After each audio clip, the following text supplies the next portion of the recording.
1번입니다. 1번은 지금 사면 안정론 해석 방법 중 절편력이 아닌 것은 이라고 했는데, 우리가 절편법은 총 3가지가 있다고 했죠. 그래서 뭐 간단하게 특징은 알아야 된다 그랬고, 펠레니우스 방법이 있고 비숍 방법이 있고 얀부 방법이 있는데, 뭘 알아야 되냐 그랬냐면, 이거는 힘 평형을 이용을 하고, 그리고 비숍이랑 얀부는 모멘트 평형을 이용한다고 했습니다. 그냥 이렇게만 알고 계시면 돼요. 그리고 또 뭐 어떤 차이가 있냐면, 펠레니우스 방법은 우리가 수직력과 그리고 수평력의 합이, 절편력 중에서 수직력과 수평력의 합이 0이라 그러고, 그래서 사실상 이거는 수직력도 수평력도 합이 0이라 그러면 그냥 무시하겠다는 얘기여서 오차가 굉장히 큽니다. 뭐 이런 특징이 있고요. 그리고 비숍이랑 얀부가 있는데, 얘네들은 수직력의 합만, 수직력의 합이 0이다 이런 식으로 표현을 하고, 이건 자세하게 제가 정리해 놓은 거는 표가 있으니까 책을 한번 보시고, 그리고 또 중요한 건 뭐냐면, 수정계수라는 말이 나오면 비숍입니다. 그냥 이렇게만 알고 계시면 돼요. 요거는 어떻게 응용이 안 됩니다. 그래서 일단 이런 특징을 알아야 되고, 지금 한 가지 더 알아야 되는 게 뭐냐면, 여기 지금 쿨만 방법이 나왔습니다. 요거는 좀 알아두셔야 되는데, 우리가 점성토 해석을 할 때 점성토에서 뭐 파이는 0 해석법 이런 걸 하죠. 그래서 점성토에서는 파이는 0 해석법 볼 때 뭐 원호 파괴를 가정을 합니다. 그러니까 파괴면이 이렇게 원형이라고 가정을 하는데, 그래서 회전 중심이 있다 이런 식으로 가정을 하죠. 그런데 이 경사가, 잠깐 지우고, 만약에 우리가 지금 여기 파괴면의 경사가 있죠. 이 만약에 경사가 많이 급하게 되면, 파괴 경사가 매우 급하면 직선 파괴가 발생을 하게 됩니다. 그러니까 지금은 이렇게 원호 파괴가 발생한다고 했는데, 이게 만약에 좀 많이 급하다, 베타가 이렇게, 그러면 이런 식으로 파괴가 발생된다고 가정을 합니다. 이런 해석 방법을 우리가 쿨만 방법이라고 합니다. 직선으로 가정을 한다는. 그래서 이것도 같이 알아두세요. 그래서 지금은 답은 2번입니다.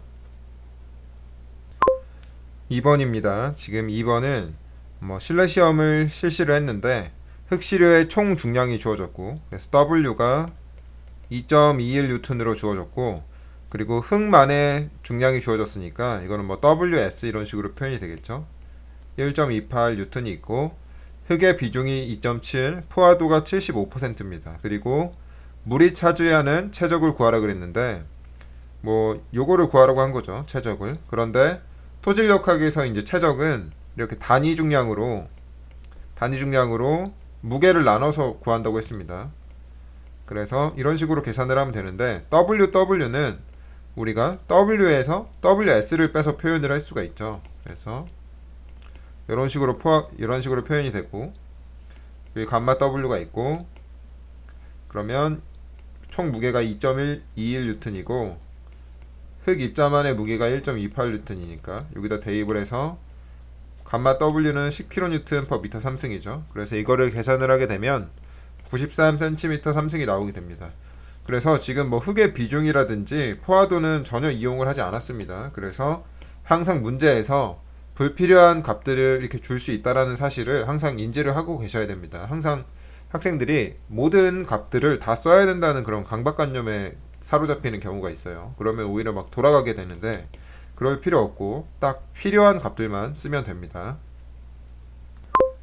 3번입니다. 지금 굴착 현장에서 뭐 A의 거동을 평가를 하고자 하는데, 현장 상태를 가장 잘 반영할 수 있는 실내 시험이 뭐냐 이렇게 물어봤는데, 우리가 실내 시험에 대해서 공부한 게 뭐가 있냐면, 우선 직접 전단 시험을 공부를 했죠. 그리고 3축 압축 시험을 공부를 했고, 그리고 1축 압축 시험을 공부를 했는데, 이 중에서 현장 시험을 가장 잘 반영하는 것은 3축 압축 시험입니다. 왜냐면은 하중도 자유자재로 우리가 줄 수도 있고, 하중이나 뭐 배수 조건을 자유자재로 조절을 할 수 있기 때문에 삼축 압축 시험이 현장을 가장 잘 반영을 하는데, 지금은 보면은 A점은 굴착이 됐죠. 그러니까 원래 이렇게 하중이 있는 상태에서 이게 감소를 합니다. 감소를 하는 거는 인장을 줬다고 해석을 할 수가 있어요.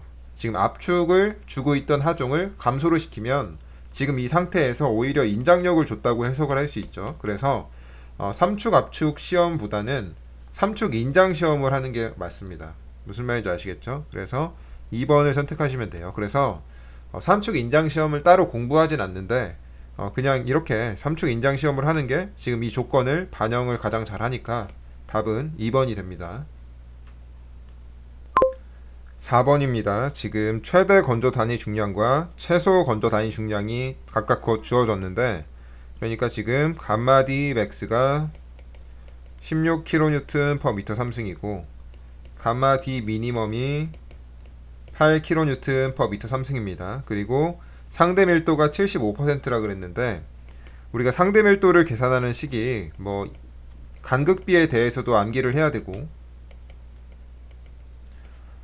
E 맥스 마이너스 2가 있고, 또 우리가 건조 단위 중량에 대해서도 있죠. 그래서 이것도 암기를 해야 됩니다. 감마 D 맥스 마이너스 감마 D 미니멈, 그리고 감마 D 마이너스 감마 D 미니멈 곱하기 감마 D분의 감마 D 맥스가 있죠. 그래서 지금은 감마에 대한 값들이 주어졌으니까 요거를 대입해서 이용을 합니다. 그래서 지금 상대 밀도가 75%라고 그랬으니까 0.75는 감마 D 맥스가 16이죠. 그래서 16 마이너스 8이 있고, 우리가 계산해야 되는 감마 D가 있고, 그리고 감마 D 미니멈이 8, 그리고 감마 D분의 감마 D 맥스가 있습니다. 그래서 이거를 감마 D 맥스가 지금 16이죠. 그래서 이거를 계산을 하게 되면 감마 D가 12.8kN per m 3승이 나오게 되는데, 우리가 계산을 해야 되는 것은 상대 다짐도죠. 상대 다짐도는 우리가 R이라고 표현을 하는데, 이거는 감마 D 맥스분의 감마 D로 표현을 하게 되죠. 근데 감마 D 맥스는 16이고 지금 주어진 감마 D는 12.8이니까 이거를 계산을 하게 되면 0.8이 나오게 됩니다. 5번입니다. 지금 포화된 점토 집안에서 지지력에 대한 설명으로 옳지 않은 것은 이렇게 물어봤는데, 우리가 포화된 점토 집안이라면 파이는 0으로 해석을 해야 된다고 했습니다. 그리고 지지력에 대해서 물어봤으니까 이렇게 얕은 기초에 대해서 이렇게 여기가 DF죠. 그리고 이 얕은 기초에 대해서 극한 지지력 공식은 일반식은 CNC QNQ 더하기 2분의 1 감마 B N 감마 이런 식으로 표현이 될 테고, 그리고 나서 보면 보기 1번부터 지지력은 근입 깊이가 깊을수록 증가한다 그랬는데, 이 Q항은 기초 위에 있는 흙의 무게를 표현한 항이라 그랬죠. 그래서 이 Q가 감마 DF 이런 식으로 표현이 되기 때문에 DF를 근입 깊이라고 한다 그랬는데, DF가 커지면 당연히 QU도 커지겠죠. 그래서 1번은 맞고요.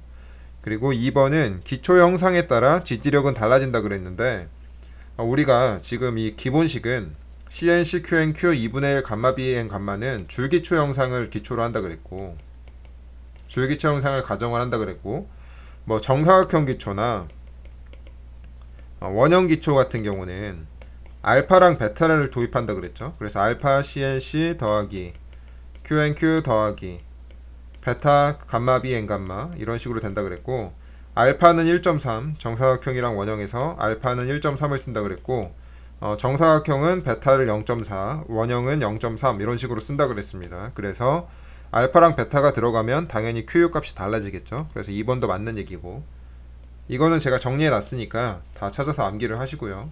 그대로 암기를 하시면 됩니다. 그리고 3번 지지력은 점착력에 의존한다. 당연히 여기 C항이 있으니까 점착력에 따라서 변하겠죠. 그래서 3번도 맞고, 그런데 4번 굉장히 중요한 보기인데, 우리가 파이가 0이라면 지지력 계수를 암기를 해야 된다고 그랬습니다. 지지력 계수 NC, NQ, N감마를 암기를 해야 된다 그랬고, 이게 5.1410이라 그랬죠. 그래서 지금 파이가 0이니까 감마가 0이 됩니다. 이게 없죠. 그래서 기초 폭이 클수록이라 그랬는데 기초 폭은 b인데 어차피 여기가 0이니까 b가 뭐 b의 크기에 영향을 받지가 않죠. 그래서 기초 폭이 클수록 지지력이 증가한다. 이게 아니고 기초 폭에 무관하다 이런 말이 맞습니다. 그래서 4번은 틀렸습니다. 6번입니다. 6번은 응력 경로에 대한 설명으로 옳지 않은 것은 이렇게 물어봤는데 우리가 요거는 이미 몇 번 풀어봤죠. 그래서 P1은 이렇게 표현이 된다 그랬습니다. 이 유도 과정은 제가 프린트에 적어놨으니까 한번 보시고 델타 시그마 1 더하기 델타 시그마 3 이런 식으로 표현이 된다 그랬고 PQ1은 Q0에다가 2분의 델타 시그마 1 마이너스 델타 시그마 3 이런 식으로 표현이 된다고 했습니다. 그래서 뭐 이 정도는 기억해 주시고요. 그래서 1번부터 한번 차근차근 보면 OA 경로에서 시그마 1과 시그마 3 각각의 응력 변화량의 절대값은 같다 그랬는데 지금 OA를 보면 Q가 똑같죠. 그러니까 지금 이게 0이라는 얘기입니다. 2분의 델타 시그마 1 마이너스 델타 시그마 3가 0이라는 얘기니까 이거는 델타 시그마 1은 델타 시그마 3라는 얘기죠. 그래서 절대값은 같습니다. 두 개의. 그래서 1번은 맞고요.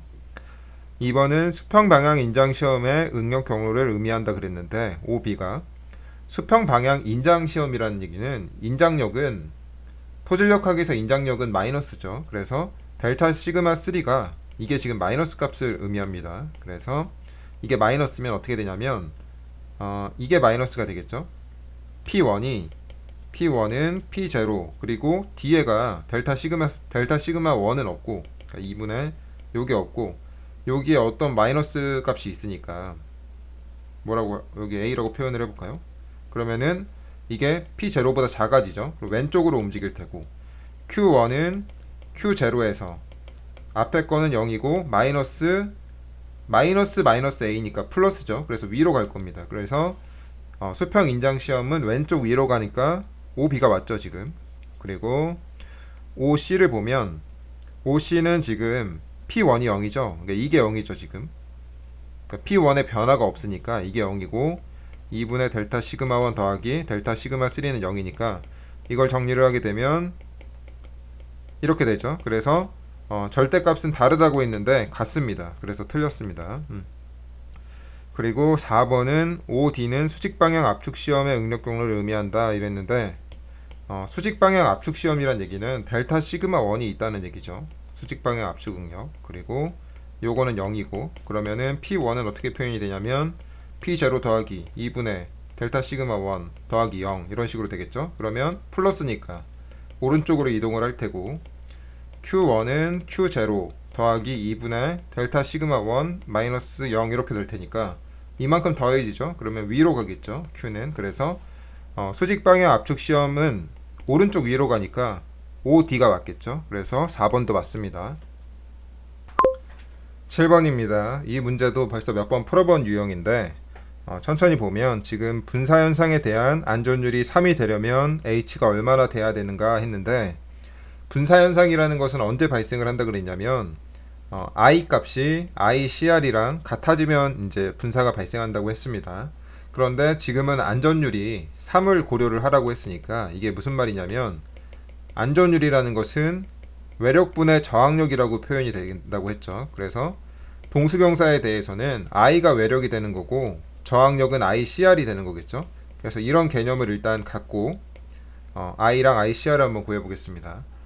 ICR 한계 동수경사 같은 경우는 두 가지 방법으로 구할 수가 있다고 했는데 1 플러스 ES GS 마이너스 1 요거 아니면 감마 W분의 감마 프라임이라고 했죠. 그런데 지금 문제에서는 감마 값을 안 줬으니까 요거는 쓸 수가 없고 간극비와 비중에 대해서 써야겠죠. 그래서 1 플러스 0.65가 있고 GS는 2.65 마이너스 1이 있겠죠. 그러면은 위에가 1.65고 밑에가 1.65니까 ICR은 1이 됩니다. 그래서 여기다가 1을 대입하시면 되고요.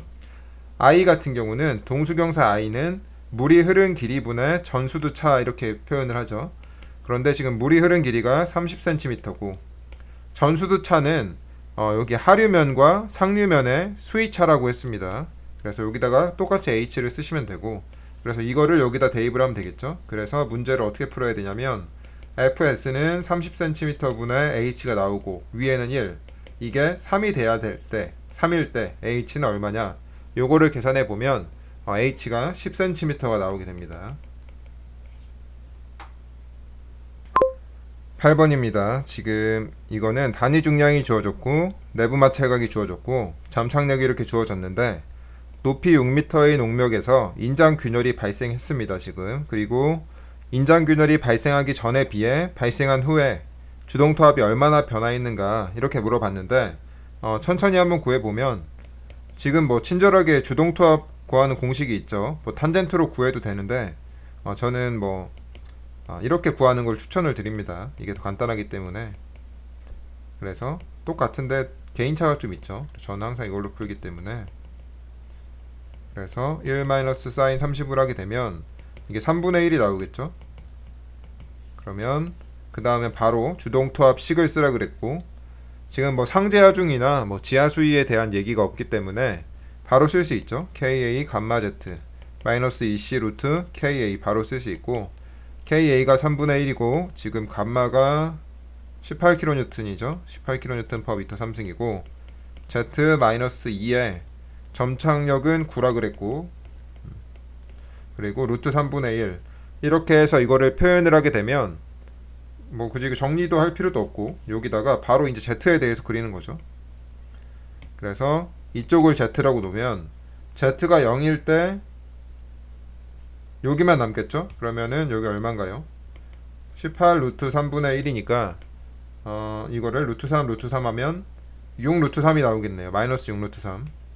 그래서 여기가 마이너스 6 루트 3이고 그리고 Z에다가 6m를 넣어서 정리를 하게 되면 Z에다가 6을 넣으면 앞에 게 36이고 여기가 36이 나오고 뒤에 거는 6 루트 3이 나오겠네요. 그러면 이런 식으로 나오겠죠. 이렇게 해서 여기가 36 마이너스 6 루트 3 그래서 요거를 이렇게 이으면 되겠죠. 그러면 문제에서 뭘 구하라 그랬냐면 발생 전과 발생 후에 주동토합 크기를 계산을 하라 그랬으니까 요만큼이죠. 요만큼이 이제 변화가 발생을 하는 거겠죠. 발생 전에는 있었지만 발생 후에는 없어지니까 여기를 계산을 하려면 여기 인장 균열 깊이를 알아야겠죠. 요거 계산을 어떻게 하냐면 이제 이 비례식을 이용하면 되겠죠. 여기가 6 루트 3이고 여기가 36 마이너스 6 루트 3인데 지금 여기랑 이거 비례식을 이용하면 너무 어려우니까 주동토합 계수가 0이다라는 식을 이용해 가지고 0이 될 때까지 이제 주동토합이 인장 균열이 발생을 하니까 그래서 0이다 해서 정리를 하게 되면 Z가 얼마가 나오냐면 루트 3이 나옵니다. 그래서 여기가 루트 3인 걸 알 수 있고요. 그러면 이 면적을 계산을 하게 되면 2분의 1 곱하기 6 루트 3 곱하기 루트 3이니까 이게 지금 3이고 2분의 18이니까 9겠네요. 그러니까 원래 마이너스 9만큼 반대 방향으로 작용을 하는데 이게 없어지죠. 9만큼 방해하던 힘이 사라지죠. 그러니까 9가 증가하게 됩니다. 그래서 답은 1번입니다. 9번입니다. 이 문제는 굉장히 중요한 문제고 학생들이 많이 틀렸습니다. 이 문제 때문에. 그래서 좀 주의 깊게 보셨으면 좋겠고 천천히 한번 보면 지금 지하수위가 지표면 아래 1m 위치에 있습니다. 여기가 1m인데 여기에 이렇게 있죠. 그래서 모관 현상으로 지표면까지 물이 포화되어 있어요. 그러니까 이게 이렇게 올라왔습니다. 모관이 지표까지 포화되어서 왔고 이때 지표면과 지하수위면 위치에서 유효 용력을 구하라 그랬는데 이 당시에 이걸 왜 많이 틀렸냐면 지표면의 유효 용력이 얼마인가요? 라고 하면 학생들이 그냥 뭐 생각 없이 그냥 0입니다 라고 해요. 근데 그렇게 계산을 하시면 안 되고 우리가 유효 용력은 어떻게 구하나요? 전응력에서 수압을 빼서 구하죠. 그런데 이 지표면에서 보면 여기가 지표면이죠. 당연히 전응력은 0이겠죠. 왜냐면 전응력이라는 것은 이 위에 있는 어떤 입자 위에 있는 물과 흙 입자의 무게들을 표현한 값이니까 지표 위에는 아무것도 없죠. 공기밖에 없으니까. 그렇지만 여기 수압이 있습니다. 우리가 간극수압이 이렇게 모세관이 발생했을 때 간극수압을 어떻게 계산을 한다 그랬냐면 원래 지표면에서 아래로 가면 플러스 수압이 발생을 하고 위로 가면 마이너스 수압이 발생을 한다 그랬죠. 그래서 이 위에는 지금 마이너스 수압이 발생을 합니다. 1m만큼의. 그래서 여기가 마이너스 1m 곱하기 감마 W만큼 수압이 발생을 하는 거겠죠. 그래서 여기는 마이너스 마이너스니까 플러스가 되겠죠. 1m 곱하기 10kN per m 3승. 그래서 시그마 프라임은 10kN per m 제곱이 나오게 됩니다. 그래서 0이 아니고 10입니다. 이것 때문에 이제 학생들이 굉장히 많이 틀렸었고, 그 다음에 뭐 지하수이면은 구하는데 그렇게 어렵지 않은데 똑같이 구하면 됩니다. 일단 전응력을 구하면 1m만큼은 물이 있죠. 그러니까 감마 세츄에이션으로 구해야 되고, 감마 세츄에이션이 1m만큼 있으니까 18kN per m 3승이고 제곱이죠. 3승이 아니고. 그리고 수압은 지금 여기 1m에서 구하라 그랬으니까 여기가 지금 수위면이죠. 그러니까 수압이 없습니다. 그래서 시그마 프라임은 18kN per m 제곱에서 0을 빼니까 18kN per m 제곱이 나오게 됩니다. 그래서 답은 4번입니다. 10번입니다. 10번은 지금 점착력이 없는 사질토 집안 위에서 친절하게 다 주어졌죠. 그냥 사질토라고 하면 점착력이 없다라는 사실을 알아야 되는데 여기는 점착력이 없는 사질토라 그래 너무 친절하게 주어졌고, 그리고 직경이 70cm인 제하판을 이용하여 평판 제하 실험을 했다고 했는데 제가 평판 제하 실험은 이론 수업에서 뭐 별도로 설명을 안 했는데, 설명을 왜 안 했냐면 평판 제하 시험은 이렇게 이해를 하시면 됩니다. 이 근입 깊이가 없는 얕은 기초 시험이라고 생각을 하시면 돼요. 그래서 평판 제하 시험은 어떻게 진행을 하냐면 그냥 지표 위에다가 이 지표 위에다가 이렇게 판을 놓고 여기다 하중을 줍니다. 그러니까 요거랑 똑같죠. DF가 0인 얕은 기초랑 평판 제하 실험이랑 똑같습니다. 그냥 그렇게 간단하게 아시면 되고, 그래서 평판 제하 시험을 했는데 여기에 극한 지지력이 285.6kN per m 제곱이에요. 그러면 우리가 이걸 한번 표현을 해보죠. 우리가 원래 극한 지지력 공식은 CNC 플러스 QNQ 플러스 2분의 1 감마 B N 감마죠. 그런데 여기서는 집안이 C가 없죠. 그래서 이게 없죠. 그리고 나서 지금 평판 제하 실험이니까 근입 깊이가 없죠. DF가. 그래서 요게 원래 감마 DF인데 이게 없으니까 Q항도 없습니다. 그럼 요거밖에 안 남죠. 지금 요게 285.6kN per m 제곱이라는 얘기입니다. 지금 여기까지 일단 해석이 됐고, 그랬는데 동일 집안 위에 직경 1.5m짜리 원형 기초를 올렸어요. 그러니까 이번에는 이 기초를 올리는데 동일 집안에다가 이번에는 직경이 B가 1.5m가 됩니다. 그러니까 이게 무슨 얘기냐면 이 집안에 대해서 또 극한 지지력 공식을 적용을 해보면 Q는 CNC 플러스 QNQ 플러스 2분의 1 감마 B N 감마가 나오는데 똑같이 C는 0이죠. 그리고 근입 깊이가 없으니까 또 0이죠. 그러면은 2분의 1 감마 B N 감마만 나오는데 이게 얼마냐라고 물어봤습니다. 그렇지만 이번에는 B가 바뀌었죠. B가 1.5m가 됐습니다. 그러니까 문제가 뭐냐면 여기서는 70cm였죠. 그러니까 다 똑같은데 얘는 70cm일 때 얘는 1.5m일 때죠. 그러니까 어떻게 되냐면 요거에다가 크기가 비례적으로 변하겠죠. 그러니까 285.6kN per m 제곱이 여기다가 원래 70cm짜리가 원래 이거였고 이게 1.5m로 바뀌었으니까 이런 식으로 비례적으로 늘어나겠죠. 그래서 이거를 계산을 하게 되면 612kN per m 제곱이 나오게 됩니다.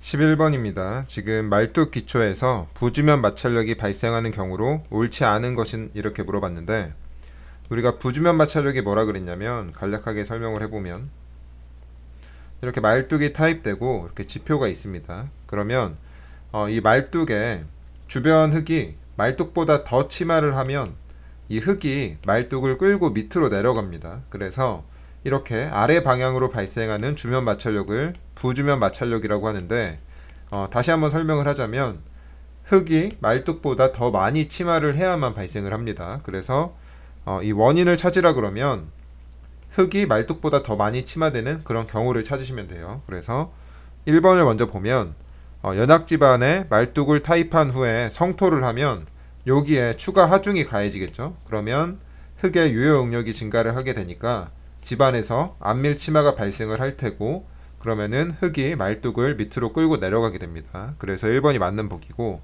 2번에 말뚝 주변 지하 수위가 내려가는 경우는 원래 여기 지하 수위가 있었는데 지하 수위가 밑으로 내려가게 되면 이것도 흙의 유효 용력을 증가시키기 때문에 주변 집안에서 안밀 치마가 발생을 하고 그래서 부주변 마찰력이 발생을 하게 됩니다. 그래서 2번도 맞고 3번은 상재하중이 말뚝 주변 지표면에 작용하는 경우는 1번이랑 지금 똑같죠. 그래서 맞는 얘기고 4번 같은 경우는 연약 집안의 말뚝을 타입한 후 말뚝 주변 지표 집안을 굴착 제거하는 경우는 여기를 이렇게 굴착을 하겠다는 얘긴데 이렇게 굴착을 하게 되면 오히려 흙이 팽창하게 되겠죠. 그러면은 뭐 이럴 경우에는 흙이 치마가 발생을 하지 않으니까 이때는 부주변 마찰력이 발생하지 않습니다.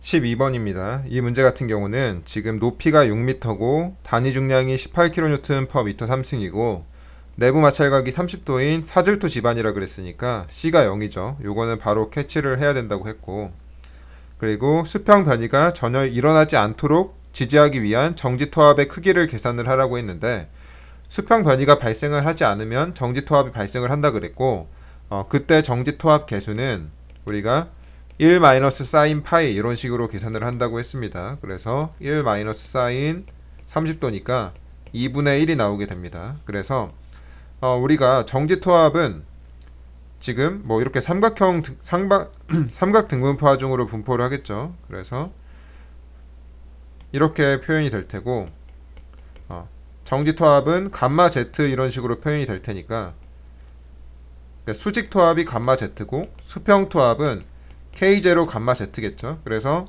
여기 크기가 K0 감마 H가 되고 높이가 H가 되니까 이 삼각형의 면적을 구하면 합력이니까 정지토합은 2분의 1 K0 감마 H제곱 이런 식으로 표현이 되겠죠. 이 면적을 구하면. 그래서 이거는 2분의 1에 K0가 2분의 1이고 감마는 18kN/m 3승이고 H는 6m죠. 6m의 제곱이니까 이걸 풀게 되면 답이 162kN/m 나오겠네요. 그리고 여기서 작용 위치를 계산을 하라고 했는데 이게 지금 삼각 등분포 하중이니까 하단으로부터 2m 위치에 작용을 하겠죠. 그래서 2m. 그럼 답은 1번이죠. 13번입니다. 지금 수평 집안에 대한 콜롬보 토합 이론의 설명으로 옳지 않은 것은 고르라고 했는데 벽면 마찰을 고려하여 토합을 계산한다 이렇게 나왔죠. 지금 랑킨 토합 이론은 우리가 랑킨이랑 콜롬보 토합을 좀 비교를 해야 되는데 이렇게 그래서 랑킨은 벽면 마찰을 고려하지 않죠. 그렇지만 콜롬보 토합은 벽면 마찰을 고려한다.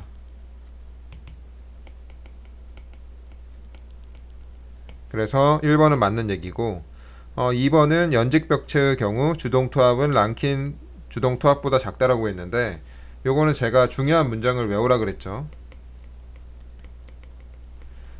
랑킨은 콜롬보 토합보다 주동 토합이 커서 안전칙이라 그랬고 그리고 콜롬보 토합은 랑킨보다 수동 토합이 커서 불안전칙이다. 이걸 꼭 외우라 그랬는데 그래서 랑킨이 콜롬보 토합보다 주동 토합이 더 큽니다. 그렇기 때문에 2번도 맞는 얘기죠. 작다 그랬으니까.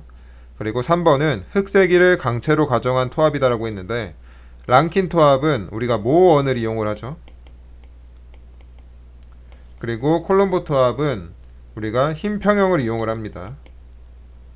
힘 평형을 고려할 때 어떤 식으로 고려를 하냐면 우리가 이렇게 연직 벽체가 있고 이렇게 이 부분에 대해서 힘 평형을 고려를 합니다. 이 부분에 대해서 이 영역에 대해서 그래서 이거를 우리가 흑쇄기라고 합니다. 삼각형처럼 생겼죠. 그래서 이거를 어떤 쇄기라고 표현을 하는데 그래서 뭐 흑쇄기 이론이라고도 하고 콜롬보 토합을 그래서 흑쇄기를 이거를 하나의 강체로 가정해서 힘 평형을 도입한 토합 이론입니다. 정확히 표현을 하게 되면 그래서 3번도 맞고요. 4번은 주동 상태에서 연직벽체에 작용하는 수평 응력은 최소 주응력이라고 했는데 요거는 일부러 조금 학생들을 헷갈리게 만들려고 만든 보기고, 이게 무슨 얘기냐면 우리가 이쪽을 시그마로 표현하고 이쪽으로 전다능력으로 표현을 하게 되면 콜롬보 토합 이론 얘기하는 게 아니고 랑킨 토합 이론 얘기를 하는 겁니다.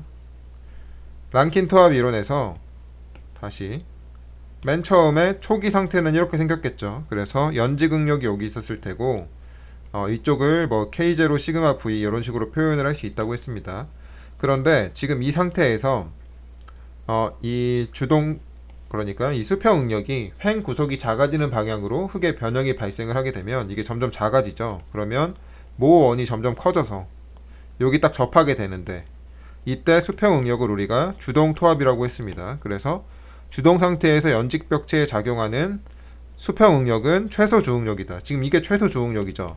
그런데 지금 이 설명은 다시 한번 설명을 하지만 랑킨 토합이라고 했습니다.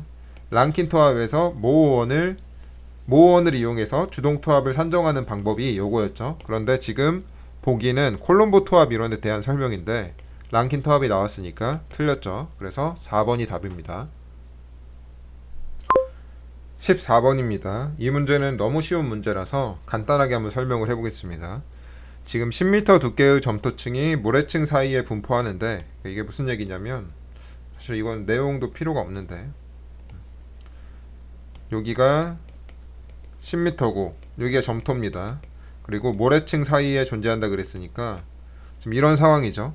그런데 위에 뭐 산업단지가 조성이 됐대요. 그러니까 뭐 하중이 가해졌다는 얘기고, 그리고 5년간 계측한 결과 12cm, 그러니까 5년이 발생을 했을 때 12cm 치마가 발생을 했는데 이때 평균 안밀도가 80%라고 합니다. 그렇죠? 그런데 이 집안의 최종 안밀 치마량은 얼마냐? 그럼 100%일 때 얘기를 하는 거겠죠? 그러니까 80%가 12cm인데 100%는 얼마냐? 그러면 12cm 곱하기 0.8분의 1을 하면 되겠죠? 그래서 답이 15cm가 나오게 됩니다. 아주 간단한 문제죠. 15번입니다. 지금 독립기초가 있는데 폭이 2m고 그리고 길이가 7m인데 5000kN이 작용을 했죠. 그런데 지표면 아래 5m 위치에 위치한 지종 구조물 단면 상부에서 수직응력 증가량을 계산을 하라고 했는데 2대1법을 이용을 하라고 했습니다. 근데 이 문제는 이미 너무 많이 풀어서 뭐 자세히 설명은 안 하는데, 여기서 이제 학생들이 실수를 한 건 뭐냐면 이 5m를 이용을 하는 거죠. 이 5m를 이용을 하면 안 되고 이 기초 하부로부터 여기가 3m 지점이니까 우리가 Z는 3m라고 해야 되는 거고, 그리고 이제 우리가 이제 2대1법에서는 공식을 바로 쓸 수 있죠. 그래서 이미 여러 번 풀어봤기 때문에 뭐 이런 식으로 바로 쓸 수가 있습니다. 그래서 바로 대입을 하면 2m가 있고 Z에 5m를 대입을 하면 안 되고 기초 합으로부터 3m 이거를 바로 대입을 하면 Q가 지금 5000kN이죠. 그래서 이게 지금 계산을 하게 되면 이게 5m고 이게 10m니까 100kN/m 제곱이 나오게 됐네요. 그래서 이거는 아무런 의미가 없습니다. 여기 2m라는 것은 뭐 전혀 의미가 없는 거고, 그냥 이제 2대1법은 요 정도로 바로 들어가도록 하겠습니다. 16번입니다. 지금 상부 모래층과 하부 안반층 사이에 점토층이 있는데 그림으로 표현을 해보면 지금 여기에 모래층이 있고 그리고 여기 점토층이 있고 안반층이 있죠. 그리고 안반층이라는 것은 불투수층을 의미합니다.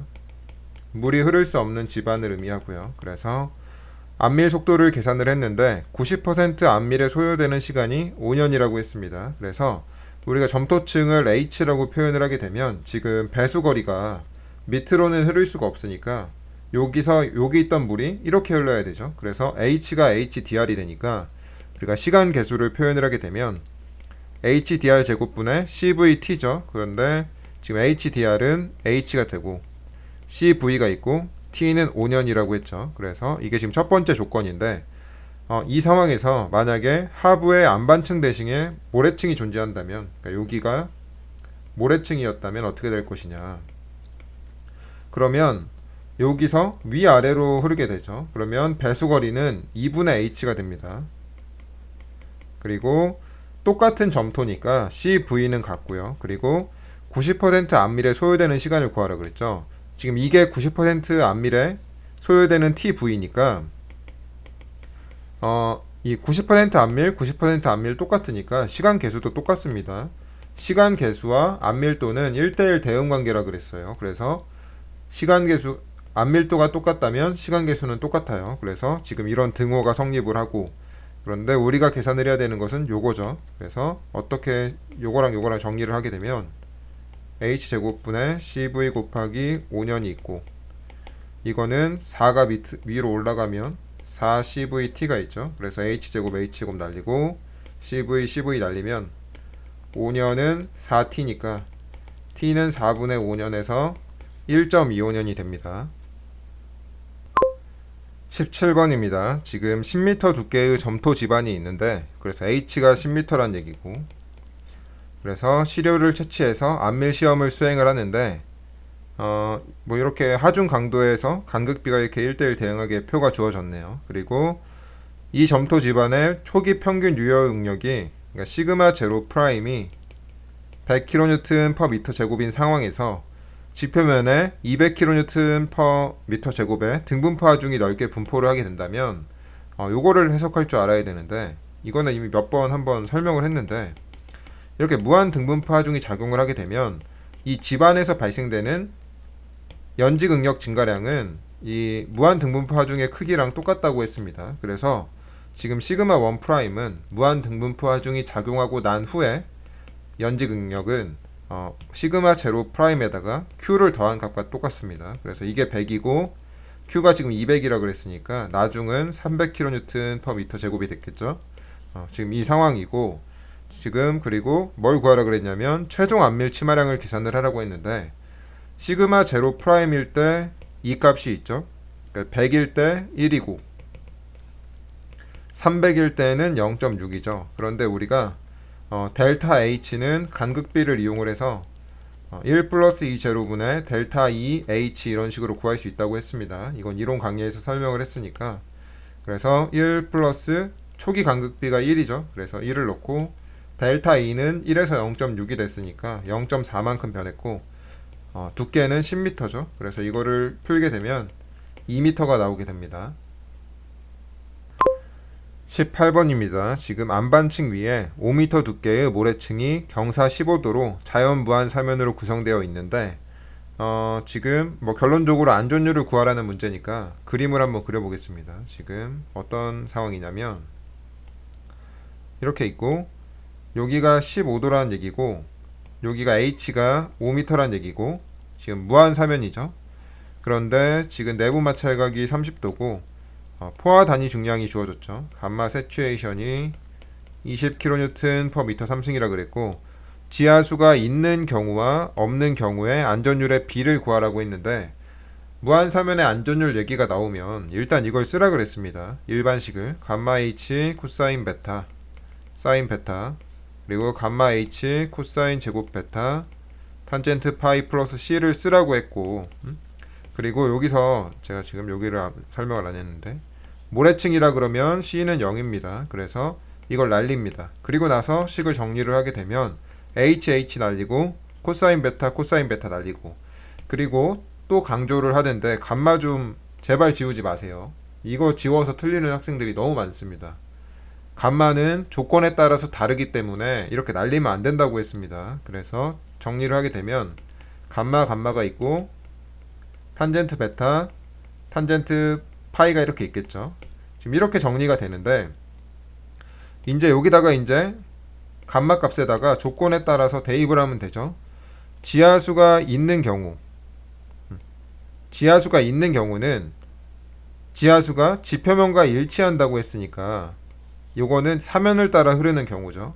그러면 첫 번째 조건은 감마 세츄에이션 분의 감마 프라임 탄젠트 베타 탄젠트 파이 이런 식으로 되는 거겠죠. 첫 번째 fs1은. 그리고 두 번째 조건은 지하수가 없는 경우니까 뭐 감마 D 써도 되고 감마 T 써도 되죠. 이거는 더 이상 설명 안 하겠습니다. 그래서 어쨌든 분모랑 분자의 감마가 똑같으니까 날리면 탄젠트 베타분의 탄젠트 파이 이렇게 남겠죠. 그래서 두 개의 b를 보면 이 부분이 지금 똑같으니까 이 부분은 날라가고 b로 표현을 하게 되면 요것만 있겠죠. 그래서 감마 세츄에이션 분의 감마 프라임 대 1이니까 감마 세츄에이션이 지금 얼마라 그랬냐면 어딨죠? 여기 있죠. 20이죠. 20분의 감마 프라임은 감마 세츄에이션에서 감마 W 빼야 되니까 20-10 대 1 이렇게 하면 이게 2분의 1이니까 2분의 1 대 1이죠. 그러면 답은 20 곱해서 1 대 2 이렇게 표현을 하면 되겠네요. 그래서 답은 3번입니다. 19번입니다. 지금 지하 수위가 기역에서 니은으로 H만큼 내려갔는데 A점에서 작용하는 유효연지 응력의 변화량을 계산을 하라고 했습니다. 이 문제는 어려운 문제가 아니니까 차근차근 한번 풀어보면 우선 지하 수위가 기역에 있을 때 유효연지 응력을 구하면 지금 여기 있으니까 H1만큼은 물에 잠기지 않았죠. 그래서 이거를 기역 이렇게 표현을 할게요. 시그마 기역 프라임 요거는 감마 t H1만큼은 물에 침수되지 않았으니까 수분 단위 중량을 쓰고 그리고 H2만큼은 물에 침수가 됐으니까 감마 프라임 H2 이런 식으로 표현을 하면 되겠죠. 간단하게. 그리고 니은 같은 경우는 지금 수위가 H만큼 낮아졌으니까 물에 잠기지 않은 부분이 H만큼 늘어났죠. 그래서 니은 프라임 같은 경우는 물에 잠기지 않은 부분이 H만큼 늘어났고 그리고 물에 잠긴 부분은 감소했죠. 이렇게. 그래서 지금은 유효연지 응력의 변화량을 구하라 그랬으니까 나중 값에서 처음 걸 빼야 되겠죠. 그래서 아래 거에서 위에 걸 빼게 되면 요게 이렇게 날아갈 테고 그리고 요게 이렇게 날아가겠죠. 그러면 감마 TH 더하기 감마 프라임 마이너스 감마 프라임 H 이런 식으로 되겠네요. 그리고 이제 학생들이 여기서 당황하는 게 뭐냐면 요만큼 나왔는데 요만큼 증가하는 거냐 감소하는 거냐 라고 하는데 지금 감마 T가 감마 프라임보다 크죠. 다시 한번 쓰면 지금 제가 여기를 너무 강조를 하느라 감마 T 마이너스 감마 프라임 H인데 요거를 이렇게 묶으면 이렇게 표현이 되는데 수분 단위 중량이 침수 단위 중량보다 큽니다. 그래서 이거 양수기 때문에 증가한다 이렇게 표현이 되겠죠. 그래서 답은 3번입니다. 20번입니다. 지금 느슨한 모래 시료가 있고 파괴 포락선의 식이 이렇게 주어졌는데 구속 압력이 시그마 3가 100kN per 미터 제곱이고 안밀 배수 시험을 실시했을 때 축차 응력은 파괴시 축차 응력 시그마 df를 이게 얼마냐 이렇게 물어봤는데 여기 지금 힌트가 있죠. 여기서 지금 파이가 30도라는 것을 알 수가 있습니다. 그러면 요거를 우리가 공식을 이용할 수가 있겠죠. 사인 파이는 2분의 시그마 1 플러스 시그마 3 플러스 C 코탄제트 파이분의 2분의 시그마 1 마이너스 시그마 3인데 여기서 모래시료라 그랬으니까 C는 0이고 이게 날라가고 이거를 정리를 하면 시그마 1 플러스 시그마 3 2분 여기서 시그마 1 마이너스 시그마 3 이렇게 되는데 뭐 이 식을 엄밀하게 쓰면 여기가 사실 시그마 1F죠. 파괴시 주응력이죠. 최대 주응력. 그런데 파이가 지금 30도고 이게 30도고 시그마 3가 100으로 주어졌으니까 이거를 정리를 하게 되면 사인 파이는 2분의 1이 될 테고 시그마 1F 플러스 100 시그마 1F 마이너스 100 이런 식으로 되겠죠. 그래서 이거를 계산을 하게 되면 시그마 1F가 이게 300이 나오는데 300 단위가 지금 킬로뉴턴 퍼 미터 제곱이죠. 그런데 시그마 1F라는 것은 시그마 3에다가 델타 시그마 dF가 더해진 값이고 이게 300이고 시그마 3가 100이니까 시그마 dF는 200kN per 미터 제곱이 나오겠죠. 그래서 답이 1번입니다.